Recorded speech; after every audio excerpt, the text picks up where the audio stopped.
جی آپ سب ممبران کا اس one guard family chat group میں ویلکم. جیسے کہ ایک آدھ منٹ میں ہم جناب قبلہ زاد علیہ السلام سے کویشچن اور آنسر کا یہ سیشن شروع کرنے جا رہے ہیں. تو آپ سے درخواست ہے کہ ڈیورنگ دا سیشن پلیز ہمارے ایڈمنس کے نمبرز پہ، میرے نمبر پہ یا قبلہ زاد علیہ السلام کے نمبر پہ آڈیو کالز یا کسی بھی طرح کا ویڈیو کال کی آپ مہربانی کریں نہ کیجیے گا.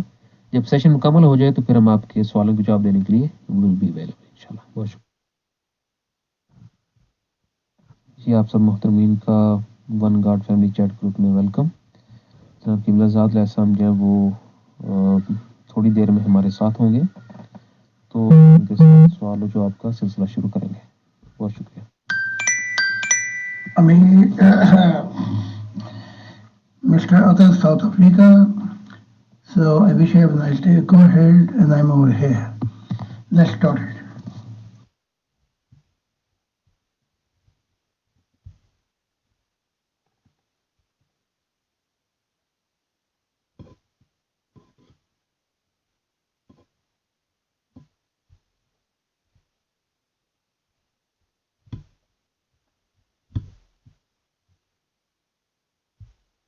جی very much warm welcome to one guard family chat group. Mister Zahid آپ کا بہت شکریہ، آپ اپنے قیمتی ٹائم میں سے تشریف فرما ہوئے ہمارے اس چیٹ گروپ میں.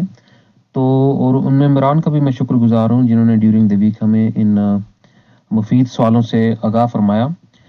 تو لوگ اس سے یہ بھی ثابت ہوتا ہے کہ تعلیمات کی طرف رجوع کر رہے ہیں ان کے بڑے پڑھے لکھے خاص طور پر جو طبقے کے لوگ ہیں. تو میں اگلے میسج سے آپ کے ساتھ سوال و جواب کا سلسلہ شروع کرتا ہوں. زاہد خان صاحب آپ کے تشریف لانے کا بہت شکریہ. جی زاہد خان صاحب ہمارے ایک محترم انڈیا سے ہیں، انہوں نے یہ سوال کیا ہے آپ کے اکثر و بیشتر ویڈیوز میں تعلیمات میں جو آپ خدا تعالیٰ سے زندہ تعلق کی بات کرتے ہیں، وہ زندہ تعلق کا قائم کرنا کیا ہے؟ اس بارے میں ذرا وضاحت فرمائیے. بہت شکریہ.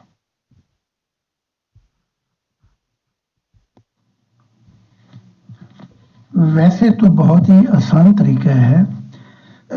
اگر ہم انسانی تاریخ کا مشاہدہ کریں تو اکثر ایسا ہوا ہے کہ ہماری محبت جو کچھ ہم کرتے ہیں وہ اپنی اولاد کے لیے کرتے ہیں، اپنے خاندان کے لیے کرتے ہیں. لیکن خدا کی محبت کو جاننے کے لیے پہلے ہمیں شعور میں آنا ہوگا کہ یہ سب محبتیں خاندان کی اس سرچشمے سے نکلتی ہیں جو سرچشمہ خدا تعالیٰ کا ہے. اگر وہ ذات نہ ہوتی تو نہ کوئی خاندان کی محبت ہوتی، نہ کوئی عورت خامد سے پیار کرتی، نہ خامد عورت سے پیار کرتا. اس لیے بار بار مذہبی تاریخ میں دیکھا گیا ہے کہ یہ بتایا گیا ہے کہ پہلی محبت خدا کے ساتھ قائم کی جائے. وہ کیسے؟ اس کا تھوڑا سا میں بیک گراؤنڈ بتاتا ہوں. اس کا بیک گراؤنڈ یہ ہے کہ یہ کوالیفیکیشن ہے. سب سے پہلے خدا نے میل پیدا کیا آدم، اور چاہا کہ وہ روحانی ترقی کرتا ہوا خدا کے ساتھ ایک ہو جائے. لیکن جب وہ ترقی کر رہا تھا اس کی خواہشات کہ اس کا بھی پارٹنر ہو، تو اس کو پارٹنر بھی دیا گیا، کیونکہ خدا کسی کی آزادی کے خلاف کبھی بھی نہیں جاتا. لیکن وہاں جو مسئلہ پیدا ہوا وہ یہ کہ ان مراحل کے دوران آدم نے وہ محبت ڈیوائیڈڈ کر دی، یعنی کہ آدھی محبت عورت اور آدھی محبت خدا کے ساتھ، جس کا نتیجہ یہ نکلا کہ اس خاندان کے جو لوگ تھے ان میں آپس میں قتل و غارت ہوئی. اور آج بھی اس فالن ہسٹری میں جو خدا سے دور ہے، خاندان سے آگے محبت نہیں پڑتی، ورنہ خدا کی محبت جو ہے وہ خاندان کے پھلانگتی ہوئی سوسائٹی پر جاتی ہے، پھر سوسائٹی بھی خاندان بن جاتا ہے، پھر قوم پر جاتی ہے، پھر قوم بھی خاندان بن جاتا ہے، پھر دنیا پہ جاتی ہے، پھر دنیا بھی ایک خاندان بن جاتا ہے۔ تو یہ تو بیسک طریقہ ہے۔ تیسرا طریقہ یہ ہے کہ خدا نے سب کچھ دیا لیکن مانگا کچھ نہیں۔ تو اس میں یہ کہ محبت کو اس نے پیدا کیا، محبت تھی لیکن لینے والا کوئی نہیں تھا۔ اچھا، اس کے لیے آپ کو پیدا کیا گیا، تو جسم آپ کو دیا گیا کہ اس جسم کے اندر جو دنیا کا حق ہے آپ دنیا کو دیں، لیکن جو سب سے زیادہ خدا کی محبت کا حق ہے وہ اس کو دیں۔ پھر آپ کو دماغ دیا گیا کہ آپ کا دماغ اس خالص سوچوں پہ جا اڑے جہاں سے آخرت کی زندگی اور خدا بلا رہا ہے۔ پھر شعور دیا کہ دنیا کبھی بھی جب سے بنی ہے سکون میں نہیں آئی، کوئی پیس نہیں ہوا۔ یہ سکون اور یہ پیس ہوتا ہے جب شعور جو ہے خدا کی الفت کی دنیا میں قدم رکھتا ہے۔ پھر آپ کو ضمیر دیا، یہ ضمیر یہ چابی ہے، اگر اس میں پورا نور آ جائے خدا کا تو نہ فوج کی، نہ عدالت کی، نہ جھگڑوں کی، کسی چیز کی ضرورت نہیں ہے، یہ ضمیر خود ہی فیصلہ کر دیتا ہے۔ پھر آپ کو دل دیا کہ اگر اس دل کے اندر پہلے خدا کی محبت ہوگی تو خاندان، سوسائٹی، قوم، سب دنیا جو ہے اس سے فائدہ اٹھائے گی۔ پھر روح دی ہمیشہ کے رہنے کے لیے۔ تو اب آپ دیکھ لیں، پہلی سیڑھی ہے شکر ادا کرنا، دوسری سیڑھی ہے اس کی محبت کو جاننا، تیسری سیڑھی ہے ریلائزیشن اس کا ہو جانا۔ بس یہ چابی جب آپ چلتے ہیں سفر میں تو آپ کو زندہ خدا سے ملاقات ہو جائے۔ آخری بات یہ ہے کہ یورپین جو ہیں وہ ان کتابوں کو پڑھ رہے ہیں جو پیغام خدا نے اب انسانیت کو دیا ہے، لیکن یہ مسلمان، یہ ہمارے انڈیا کے، یہ جو آگے پیچھے ہیں، بلکہ انڈین بھی پڑھ رہے ہیں، لیکن جو سب سے زیادہ بلاک ہو رہا ہے وہ اسلام کی طرف سے۔ جب یہ پیغام جو زندہ خدا کا پیغام ہے، انسان اس کو پڑھے گا، سمجھے گا، دنیا بدل جائے گی، اور آپ اس دنیا میں آخرت کی سیل بھی کر لیں گے، فرشتوں کو بھی دیکھ لیں گے، خدا سے بھی ملاقات ہو جائے گی۔ تو پھر موت موت نہیں رہے گی، موت پھر ایک نیا سفر ہے، ہمیشہ کی زندگی۔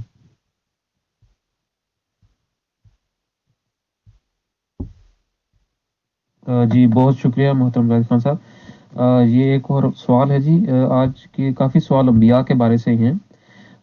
سب سے پہلے یہ کہ نبی کسے کہتے ہیں، ایک نبی کی جو ڈیوائن تعریف ہے وہ کیا ہے، اور آپ کی تعلیمات کے مطابق خدا یا فرشتے جب کسی نبی کو چنتے ہیں تو اس شخص کی نبی ہونے سے پہلے کوالیفیکیشن کیا ہوتی ہے، اس بارے میں تھوڑا رہنمائی فرمائے گا۔ بہت شکریہ۔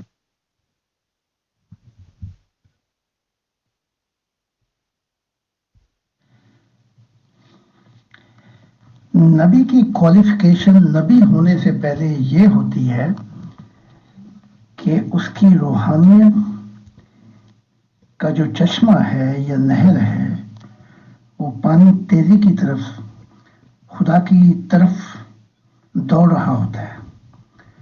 تو وہ نبی بننے سے پہلے اپنی زندگی کا کم و بیشتر کافی حصہ خدا کو دے چکے ہوتے ہیں۔ یہ کوالیفیکیشن ہے۔ تو جب وہ نبی بنتا ہے تو نبی کی ڈیفینیشن کیا ہے؟ جب وہ ہم کلامی کرتا ہے خدا سے، ہیبرو لینگویج میں بھی یہی ڈیفینیشن ہے کہ جب خدا اور انسان کے درمیان ہم کلامی شروع ہو جائے، خدا سوال کرے، آپ جواب دیں، آپ سوال کریں، خدا جواب دے، تو یہ تین رنگ میں ہوتا ہے۔ ایک رنگ میں یہ الہام کرتا ہے، الہام میں یہ ہے کہ کوئی اور سوچ نہ ہو اور ایک مضمون جاری ہو جائے، وہی میں خدا کی آواز سنی جاتی ہے، یہ ذرا بہت روح بےتاب ہو جاتی ہے۔ اور تیسرے یہ کہ اسے اپنے پاس بلایا جاتا ہے۔ یہ ڈیفینیشن ہے۔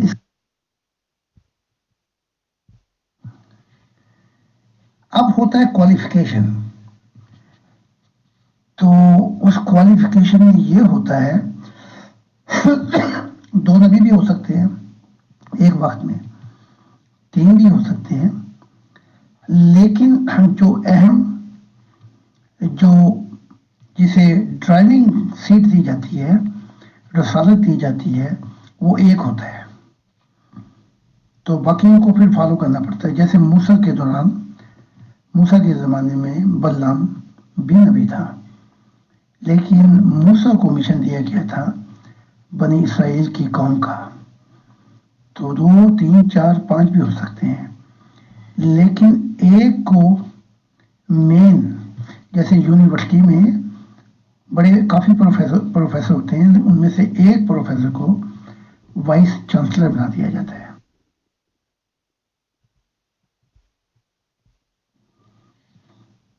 اچھا، خدا نے مجھ سے کہا ہے کہ زمین انبیاء سے بھر جائے گی.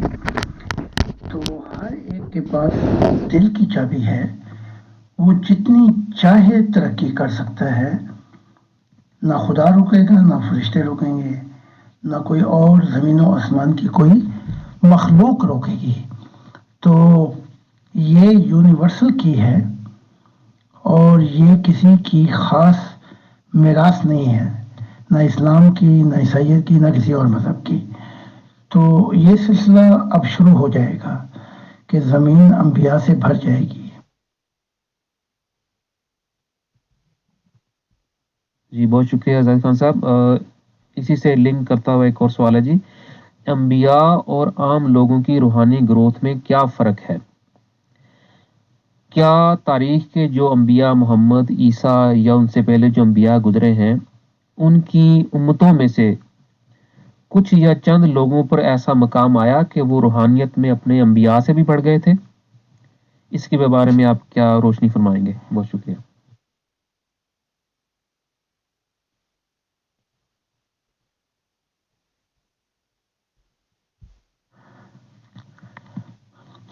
انبیاء اور جو دوسرے انسان ہیں ان کی کوششوں میں فرق تو نہیں ہونا چاہیے، لیکن فرق اس لیے ہو جاتا ہے کہ ہر شخص باکسنگ میں نمبر 1 نہیں بن سکتا، دوڑ میں نمبر 1 نہیں بن سکتا، اور کسی کھیل کے میدان میں اسے ایک زندگی دینی پڑ جاتی ہے اس سپورٹ کو، اس کھیل کو. تو اسی کو پیرالل سامنے رکھتے ہوئے مثال کو انہی انسانوں میں سے، عام انسانوں میں سے کچھ انسان اپنی زندگی کو ڈیووٹ کر دیتے ہیں، لگا دیتے ہیں. پھر ان میں سے بھی کافی کوالیفیکیشن ہوتی ہے. پھر ان میں سے بھی جو بہترین ہوتا ہے اسے اس منصب پر چنا جاتا ہے. میں ایک اور چھوٹی سی مثال دے دیتا ہوں. ہاں، امت میں ایسے لوگ ہوئے ہیں جن کا جو دوڑ میں محمد رسول سے بھی آگے چلے جاتے، عیسیٰ سے بھی آگے چلے جاتے، اور دوسرے انبیاء سے بھی. مثال کے طور پہ میں 2 مثال دیتا ہوں، ویسے تو ہزارہا مثالیں ہیں. اسلام میں جنید جو ہیں، ان کی مثال بڑی عجیب ہے. یہ چاہتے تو مسیح بھی بن سکتے تھے، لیکن وہ دل گردہ نہیں تھا جو محمد کے پاس تھا. تو پھر جب کراس اور قربانیوں کا وقت آیا تو پھر یہ پیچھے ہٹے اور خاموش زندگی کو پسند کیا. اسی میں شیخ عبد القادر جیلانی آ جاتے ہیں، جو اتنی دور نکل گئے تھے کہ کہا کہ خدا میرا نوکر بن گیا، لیکن جب کہا کہ اسلام کو چھوڑ، اس مذہب کو، اس ٹریڈیشن کلچر کو، تو خیال آیا کہ میں محمد سے تو نہیں بڑا ہو سکتا تھا، کہ اس نے نماز نہیں چھوڑی، اس نے مذہب نہیں چھوڑا. بس یہ لوگ اسی لائن کے اندر پھر ٹھہر گئے اور آگے نہیں جا سکتے.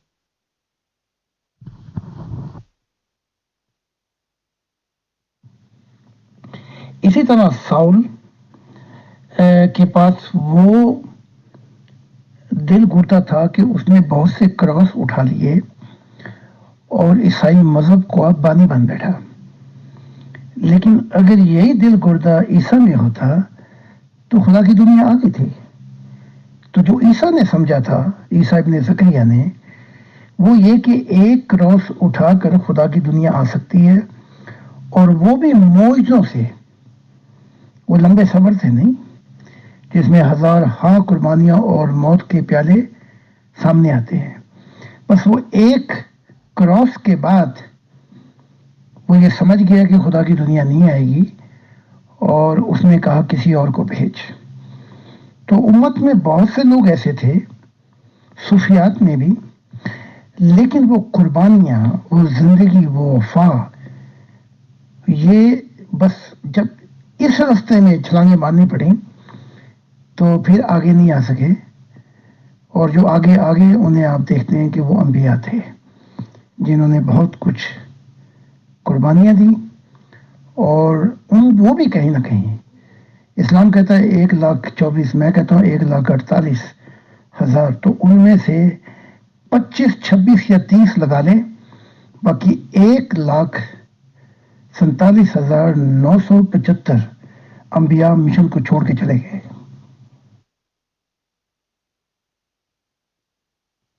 جی بہت شکریہ جناب زاہد خان صاحب.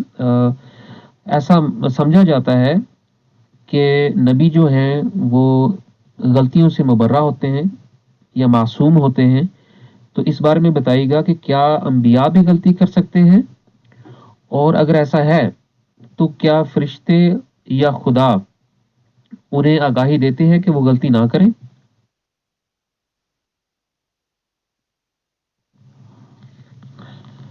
روحانیت کی اسپرچل گروتھ میں ترقی کے لیے ہر انسان کے لیے اس میں سفر کرنا پڑتا ہے، اور اس میں غلطیاں بھی ہوتی ہیں، اس میں بعض اوقات بہت کچھ ہوتا ہے. اور اکثر ایسا ہوتا ہے کہ اکثریت جو ہے ان غلطیوں میں اپنی زندگی کے سفر کو خراب کر لیتی ہے. انبیاء جو ہیں یہ کوشش کرتے رہتے ہیں غلطیوں کے باوجود، اور پھر ایک ایسا وقت بھی آتا ہے اس روحانیت میں کہ صوفی ہوں، سادھو ہوں، سنت ہوں، میں انبیاء سے پہلے کی بات کر رہا ہوں، نبی ہونے سے پہلے، اور یہ جو بھی ہو کسی مذہب کے، ان کو خوابوں میں، کشف میں، روحانیت میں بتایا جاتا ہے اور دکھایا جاتا ہے سب سے پہلے ان کی کمزوریاں، کہ ان کمزوریوں کو کیسے درست کرنا ہے.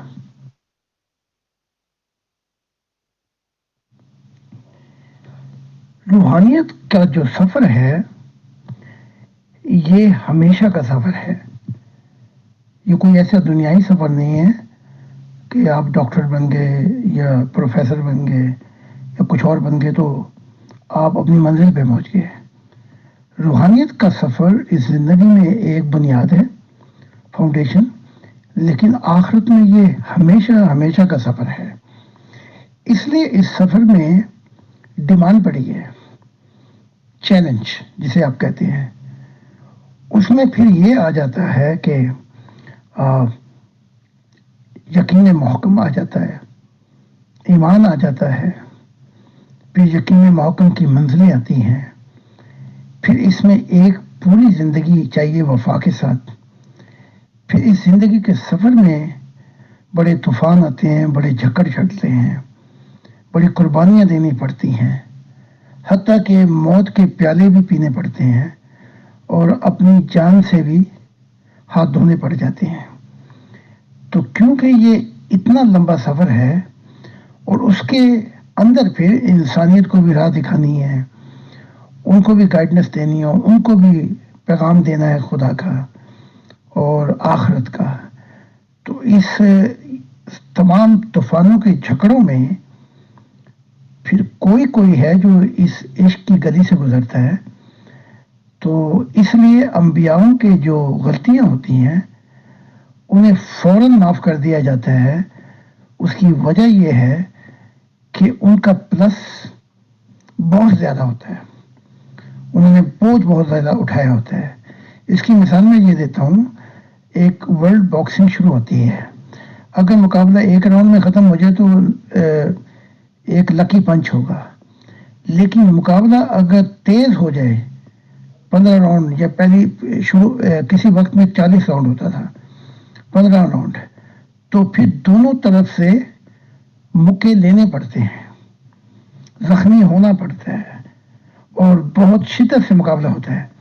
لہذا اس کے اندر پھر تمام وہ بتاتے بھی ہیں غلطیاں، اس کے باوجود پھر چند شخص ہیں جو آگے آتے ہیں، ورنہ پہلوان بڑے ہوتے ہیں لیکن خاص ایک یا دو ہر اس میں بہت نمایاں اور نمبر 1 آتے ہیں. پھر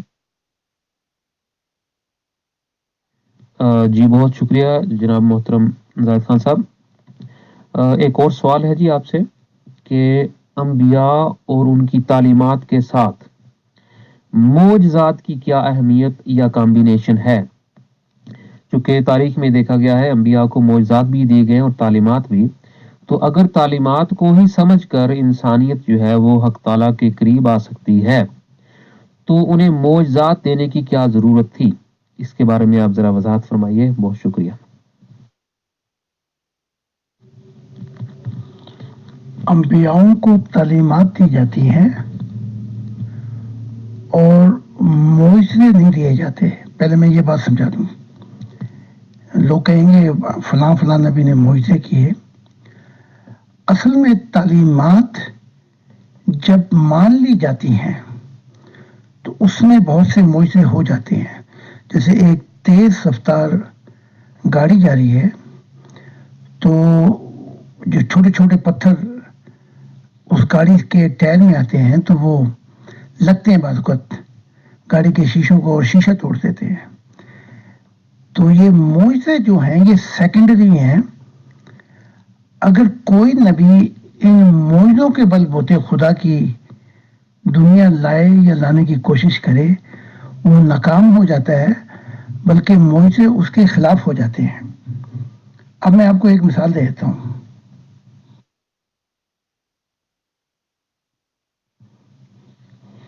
جب کفار مکہ نے محمد رسول کو بلایا اور ان کو بلا کے طرح طرح کے واہیات فضول قسم کے سوال کیے کہ پہلے پانی کی بڑی قلت ہے، اگر تو نبی ہے تو خدا سے کہ فرشتوں سے نہریں بہائیں یہاں پر. پھر کہا اگر تیرا دماغ خراب ہے تو تیرا علاج کروا دیتے ہیں. اگر کوئی عورت چاہیے تو بتا کس کا حسن عرب میں زیادہ ہے، ہم وہ تیرے لیے لا دیتے ہیں. اور اگر بادشاہ بننا چاہتا ہے اسے بھی بنا دیتے ہیں. اگر یہ نہیں ہو سکتا تو آسمان پہ سیڑھی لگا کے چڑھ اور پھر اتر، اور ایک فرشتہ ہو تیرے ساتھ جو بازاروں میں منادی کرے. تو بار بار محمد رسول کا جواب یہ تھا میں یہ تعلیمات کے ساتھ آیا ہوں، اس کو قبول کر لو گے تو اس میں معجزے ہوں گے، بہت کچھ ہوگا.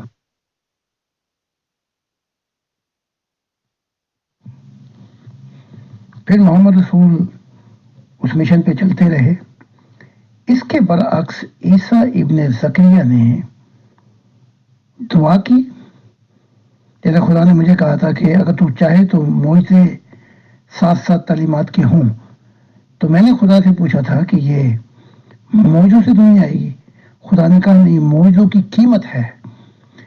دنیا جو آئے گی وہ میری تعلیمات جو میں بتا رہا ہوں اس سے آئے گی.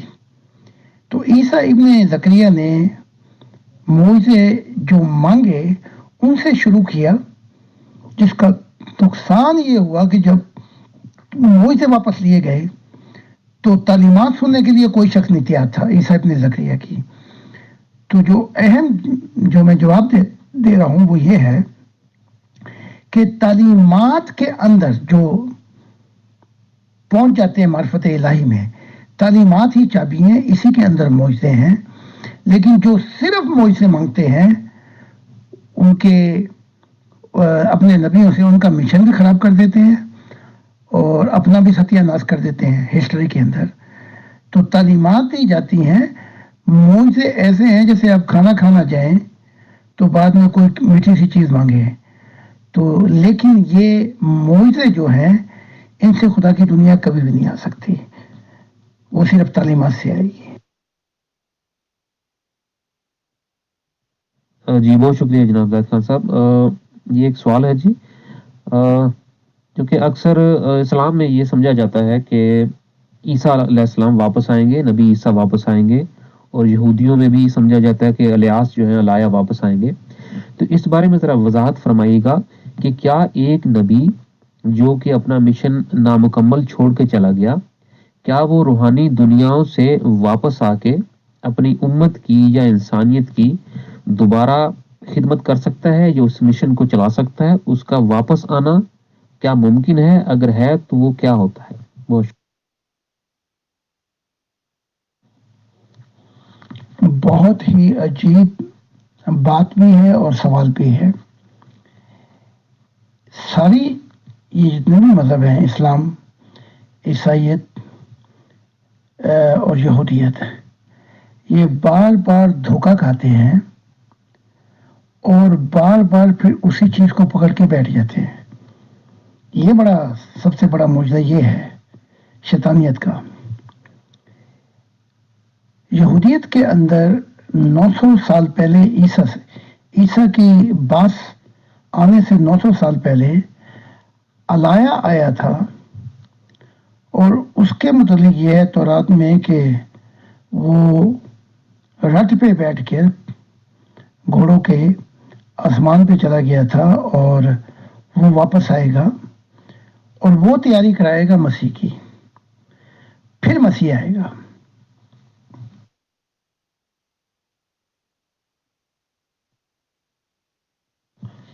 اب بنی اسرائیل اس نبوت کو ظاہر لے کے بیٹھے ہوئے تھے اور ہر گھر میں کرسی رکھتے تھے کہ جب وہ آئے گا واپس آسمانوں پہ فرشتے ڈھنڈورا پیٹیں گے اور وہ زمین پہ اترے گا تو شاید سب سے پہلے ہمارے گھر میں آ کے اس کرسی پہ آرام کرے. اب مسیح نے مشن شروع کر دیا اور یہودیت بڑی سخت ناراض ہوئی کہ الایا تو آئے ہی نہیں. اب یسوع ناصری، جسے اب عیسیٰ ابن مریم کہتے ہیں، خدا نے ہمیں بتایا عیسیٰ ابن زکریا ہے، اس نے کہا کہ وہ آئے گا اور آ چکا ہے. پھر اس نے اشارہ کیا کہ وہ الایا جو ہے وہ روح کے ذریعے آیا ہے، جسم کے ذریعے نہیں آیا. اس کی روح جو ہے وہ اپنے وقت کے نبی یحییٰ کے ساتھ کام کر رہی ہے. اچھا، یحییٰ نے انکار کر دیا تھا اور عیسیٰ کی تعلیمات اگر مان جاتا تو اسے نظر آ جاتا، روحانی سے اس کی کھل جاتی. لیکن وہ یہودیت کے مذہب پر تھا، اس لیے اسے الایا نظر نہیں آیا کہ الایا کی روح میرے ساتھ کام کر رہی ہے.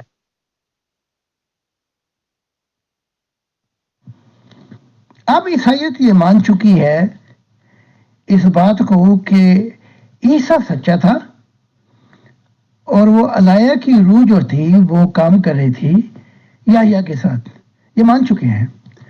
اب یہ بھی وہی غلطی کر رہے ہیں جو یہودی کر کے بیٹھے ہوئے ہیں. اب یہ کہتے ہیں کہ جیسے یہودی کہتے تھے الایا آئے گا آسمانوں سے، ڈنڈورا پیٹیں گے فرشتے. اب یہ کہتے ہیں کہ عیسیٰ جب آئے گا تو آسمان پہ سے ڈنڈورے پیٹے جائیں گے، ڈرم یا وہ کیا کہتے ہیں تبلے بجیں گے، اور ہر آنکھ دیکھے گی عیسیٰ کو آتے ہوئے، اور پھر وہ عیسائیوں کو لے کر چلا جائے گا جنت میں، باقی سب جہنم میں جائیں گے. اب جو یہودی غلطی کر گئے تھے اسی غلطی کو یہ عیسائیت کر رہی ہے. یہ بھی مانتی ہے ساتھ ساتھ کہ عیسیٰ سچا تھا، الایا کی روح تھی صرف کام کر رہی تھی. اب یہ بھی وہی غلطی کر رہے ہیں جو یہودی کر رہے تھے کہ آسمان سے آئے گا. پھر یہ اسلام آ گیا. اسلام کے اندر کے آنے کے بعد محمد نے بھی وہی شوشہ چھوڑ دیا، امام مہدی آئے گا، کئی جگہ پہ وہ تمہارا امام ہوگا، کئی جگہ پہ کہا کہ مجھے قسم ہے ذات کی عیسیٰ ابن مریم تم میں ضرور آئیں گے. شوشے بھی ایسے چھوڑے کہ کنفیوز کر کے رکھ دیا. کہیں امام کا بتایا جا رہا ہے امام مہدی تمہارا امام تم میں سے ہوگا، کبھی قسمیں کھائی جا رہی ہیں محمد کی طرف سے وہ عیسیٰ ابن مریم ضرور تم میں آئیں گے. اب اسلام 1500 سال سے وہی غلطی کر رہا ہے شیطانی جو یہودی کر چکے ہیں، جو عیسائی کر چکے ہیں. اب اسلام بھی وہی غلطی کر رہا ہے کہ وہ آسمان پہ سے آئے گا، وہ پھر مسلمان ہوگا عیسیٰ ابن مریم، پھر وہ امامت کرائے گا. یہ ساری دھوکے بازیاں شیطانیت ان کے اندر ہے، اور حتیٰ کہ ان کی سب لپیٹ دی گئی. اب نیا آدم آ گیا ہے، اور نیا آدم جو ہے وہ سب کچھ کھول کھول کے بیان کر رہا ہے کہ ان کی صف لپیٹ دی گئی ہے ان کے مذہبوں کی، اور اب خدا کی دنیا کیسے شروع ہوگی، اور آسان الفاظوں میں ساری تعلیمات آپ کو جی بہت شکریہ محترم زاہد خان صاحب. یہ ایک محترمہ نے تھوڑی دیر پہلے ہمیں یہ سوال بھیجا ہے، چونکہ وہ آپ کی تعلیمات پڑھ رہی ہیں، تو انہوں نے کہا جی کہ آپ کی تعلیمات کے مطابق زکریا علیہ السلام اور مریم سلام اللہ علیہ کا جو روحانی دنیا میں نکاح ہوا تھا، اور عیسیٰ علیہ السلام کے یہ والدین ہیں، تو ایسی کیا مصلحت تھی جو زکریا نے اس وقت یہ بات چھپا دی؟ کیا انہیں خدا نے، حق تعالیٰ نے یا فرشتوں نے منع کیا تھا کہ یہ راز افشا نہ کیا جائے؟ یا اگر ایسا تھا تو یہ کیا وجہ تھی کہ باقی انبیاء نے نہیں بتایا، نہ نبی محمد نے، نہ اس کے بعد مرزا صاحب نے، اور اب 2000 سال بعد، 1400 سال بعد آپ اپنی تعلیمات کے ذریعے بتا رہے ہیں؟ تو اس میں کیا مصلحت ہے جو یہ راز اتنی دیر راز رکھا گیا؟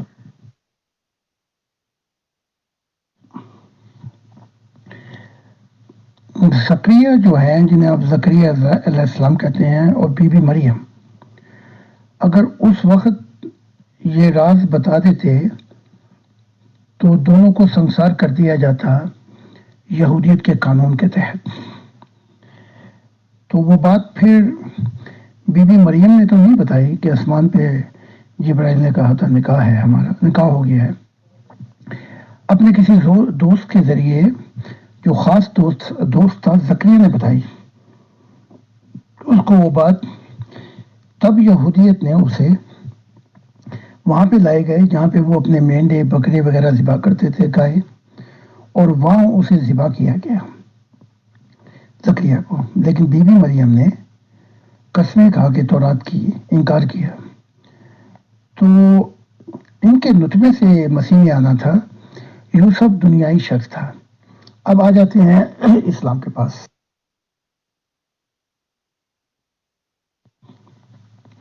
محمد جو نبی ہیں ان کو اس بات کی خبر ہو گئی تھی، اور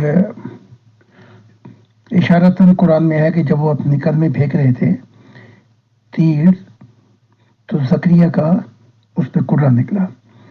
اچھا، ان کو پتہ ہو گیا تھا لیکن یہ بتا نہیں سکے کیونکہ انہوں نے بھی شریعت کا بوجھ اٹھایا تھا، اور ان کی شریعت اور موسیٰ کی شریعت میں ایک ہی بات ہے کہ زانی جو ہے اسے سنسار کیا جائے. تو یہ کیسے بتا سکتے تھے؟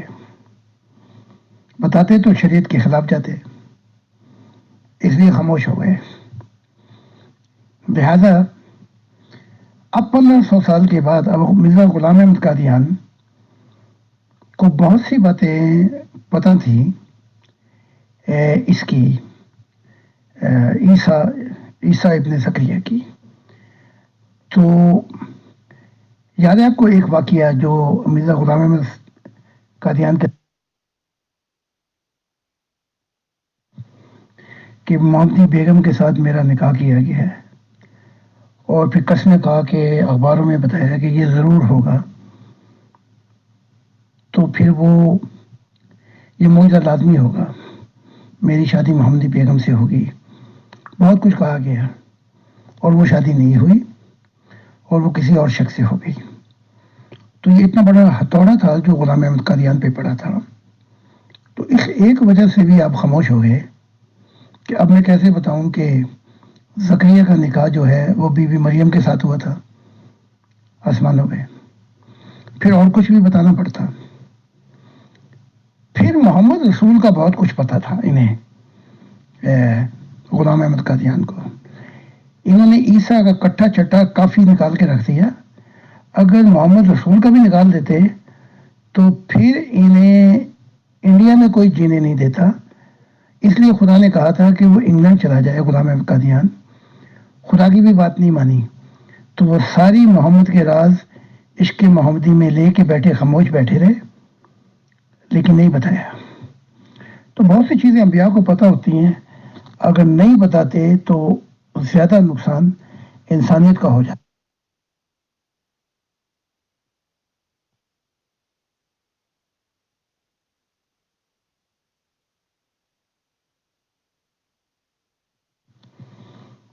اب میں نبی بھی ہوں، مسیح بھی ہوں، زمین کا مسیح صرف نہیں ہوں. خدا نے مجھے زمانوں کا مسیح کہا ہے. پھر خدا نے مجھے آدم بھی کہا. اب مجھے آدم بھی کہا اور اپنا دل بھی کہا. اب کیونکہ یہ صف لپٹ چکی ہے 6000 سال کی، آدم اور اس کی اولاد کی، ابراہیم، اسحاق، یعقوب، اسماعیل، محمد، میں سبھی آ جاتے ہیں، عیسیٰ، موسیٰ کی. تو مجھ پہ بتانا بڑا یہ فرض ہو جاتا ہے، لازم، کیونکہ نئی دنیا اب شروع ہو جائے گی. پھر میرا ایک اور مسئلہ بھی ہے کہ میں نے خدا کی محبت میں اپنے آپ سے یہ عہد کیا ہوا ہے کہ موت کا پیالہ پیا جا سکتا ہے کئی دفعہ، لیکن میں انسانیت کو اگر نہیں بتایا میں نے تو اس کا نقصان اتنا زیادہ ہوگا انسانیت کو اور آدم کے مشن کو کہ انسانیت پھر بھٹکتی رہے گی. تو پھر میرا آدم کا مشن بھی ناکام ہو جائے گا. اس لیے اس عہد میں اور اس محبت میں نے یہ سوچ لیا ہے، مرنا منظور ہے لیکن ان سب چیزوں کا بتانا مجھ پہ لازم ہے، ورنہ خدا کی دنیا نہیں آئے گی.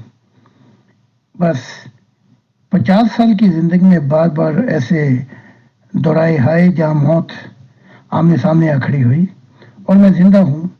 جب تک زندہ ہوں مجھ پہ یہ لازم ہے کہ انسان کی کشتی، کیونکہ میں ماہی ہوں، اس کو کنارے. جی بہت شکریہ جناب زاہد خان صاحب.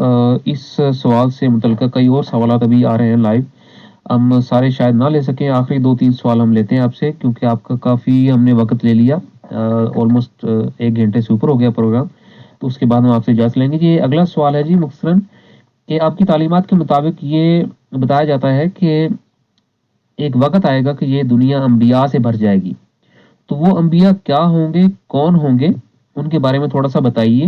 اور یہ بھی بتائیے کہ کیا وہ بالکل ویسے انبیاء ہی ہوں گے جیسے کہ تاریخ میں نبی آئے، یا ان سے بہتر و افضل ہوں گے. بہت شکریہ. وہ انبیاؤں کا تاج ہوں گے، وہ ایک مالا ہوں گے ہیرو کی، جس کا میور خدا کی ذات ہوگی. وہ ایسے انبیاء نہیں ہوں گے جو ابھی ہمارے وقت کے ہیں، ایک دوسرے پہ لعنت بھیجتے ہیں، ایک دوسرے پر عذاب بھیجتے ہیں. ایسے وہ انبیاء نہیں ہوں گے. وہ انبیاء ان کا تاج جو ہوگا وہ خدا کی ذات ہوگی، ان کا محور خدا کی ذات ہوگی. تو ان کی روحانیت کا کیا عالم ہوگا وہ میں نے دیکھا ہے. وہ یہ تھا کہ ابھی بچے جب 9، 10، 11، 12 سال کی عمر میں تھے تو ان کی روحانیت جو پچھلے انبیاء تھے ان سے بہت آگے نکل چکی تھی، اور وہ انبیاء پوری دنیا میں پھیلے ہوئے تھے، اور انسانیت اور جو فرشتوں کی دنیا ہے، آسمانوں میں جنتیں ہیں، وہ زمین پر آ کر ان سے درس لیتی تھی خدا کی معرفت الہی.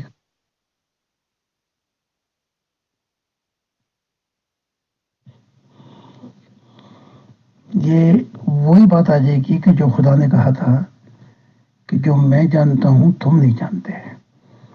تو یہ زمین کے ورا بن چکی تھی محبت الہی کا، برائی کی دنیا ختم ہو چکی تھی. اور وہ انبیاء ایسے تھے کہ جب ایک دوسرے سے ملاقات ہوتی تھی تو گھنٹوں روتے تھے ایک دوسرے کے دیدار کے لیے. تو یہ دنیا جس کا وعدہ خدا نے بہت پہلے دیا ہوا ہے کہ میں نے کہا اور میں لاؤں گا اس دنیا کو، یا قرآن میں ہے کہ ہمیں وعدہ خلاف مت سمجھ، ہم جو جنتیں چھپی ہوئی ہیں ان کو ظاہر کر دیں گے، یا تورات میں ہے یہ واقعہ کہ زمین پہ جو بھی محبت یا دعا کرے گا وہ خدا واحد سے کرے گا. یا انجیل میں یہ لکھا ہوا ہے کہ خدا کی بادشاہت کا زمانہ پھر ہمیشہ کے لیے ہوگا، اور جو لائے گا وہ ہمیشہ کے لیے رہے گا اس زمین پر اور خدا کا نائب ہوگا. جی جناب محترم زاہد خان صاحب، بہت شکریہ. یہ آخری 2 سوال ہیں، میں ان کو ایک ساتھ ہی آپ کے حضور پیش کر دیتا ہوں. جی نمبر 1 کہ اگر کوئی شخص، یہ مسلمان بھائی ہیں ہمارے، انہوں نے یہ سوال کیا ہے کہ اگر کوئی شخص اپنے ہی مذہب میں رہنا چاہتا ہے اور دل و جان سے اپنی تعلیمات پہ عمل کر کے تو زندگی بسر کرنا چاہتا ہے، کیا وہ خدا کے ساتھ زندہ تعلق قائم کر سکتا ہے؟ جی. اور نمبر 2، آپ کی تعلیمات میں ایسی کیا بات ہے جس سے، ایسی کیا خاص بات ہے جس سے کہ خدا کی بادشاہت آ سکتی ہے؟ بہت شکریہ.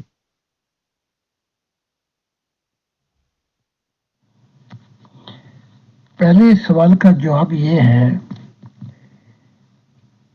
کہ پھر خدا پہ بھی یہ الزام لگتا ہے کہ وہ کسی اور نبی کو بھیج دے اور اپنا پیغمبر بنا کے اسے اگلی تعلیمات دے، اور وہ پرانے مذہب کا ڈھیٹ شخص یہ کہے کہ نہیں میں تو اب یہیں ڈھونڈوں گا.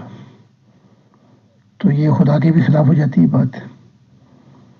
تو اس سے پتہ لگتا ہے نہ مذہب کے ساتھ ہم نے سونا ہے، نہ انبیاء کے ساتھ ہم نے ہمیشہ رہنا ہے. ہم نے جو رہنا ہے ہمیشہ خدا کے ساتھ رہنا ہے. تو یہ ضد بازی ہمیں چھوڑ دینی چاہیے، اور جو ہی کوئی نیا نبی آ جائے تو اس کی تعلیمات کو لے کے آگے آنا چاہیے.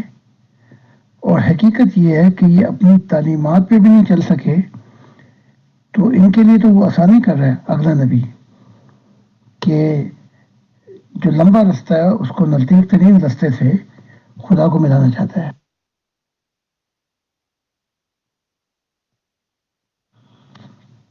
میری تعلیمات میں خاص بات یہ ہے کہ یہ جتنا تمہاری تورات یہودیوں کی، انجیل عیسائیوں کی، تمہارا قرآن، بھگوت گیتا اور جتنی کتابیں ہیں جین کنفیوش، وہ صرف بتاتی ہیں کہ ایک زمانہ آئے گا کہ خدا کی بادشاہ زمین پر آ جائے گی.